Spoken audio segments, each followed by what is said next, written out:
topic, right? Chromosome 2 fusion. The idea is that with chromosome 2 fusion, that this somehow is supposed to show that human beings diverge from a common ancestor as well as chimpanzees.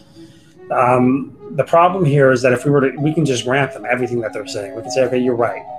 We can ignore the fact that there's a transcription factor binding region that crosses that site. You see a lot of activity that you wouldn't see if there was a fusion event, and that more than likely the organism would have died because it would have triggered apoptosis. We can ignore all of the real-world problems with this idea and just grant them it. There was a fusion event. Yeah. What does that tell us? It doesn't ignore the fact that there are numerous genes across the one side of the chromosome that doesn't belong in any ape on the planet. It doesn't distort the fact at all in any way, shape, or form that fusion events happen all the time. All it is a relocating of information. But whatever organism it is that undergoes a fusion event stays that organism. So all you're really left with is the evolutionist interpreting this event and fitting it with his already held religious beliefs. Right.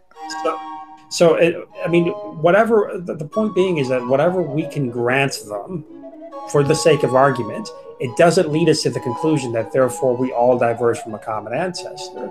It's just one of those things where, okay, this is an event that actually could have happened, but based on what we know with reality, this does not connect at all with the continuation of changes leading to a new developed anatomical feature, because that's what's actually needed.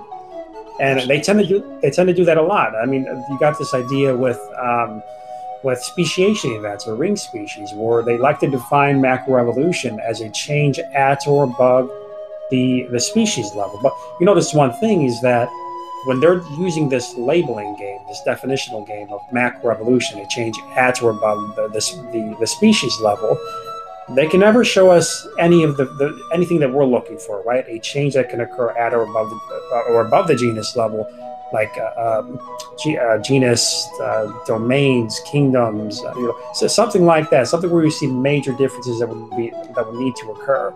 Instead, they deal with organisms that can't breed with each other, or they won't breed with each other for some reason. But you notice rabbits are still rabbits. The birds on Daphne Major are still birds, and in some cases we end up finding that they can breed with each other, just that they weren't breeding with each other because of character traits that were passed on down the line. So the point being is that nothing that you can find in science, there's nothing that exists in science that directly leads us to the conclusion that a continuation of changes can lead to new anatomical features being built over time. And because they can't account for that, and everything's just really a matter of subjective interpretation, you're left with really something that's not science, but just a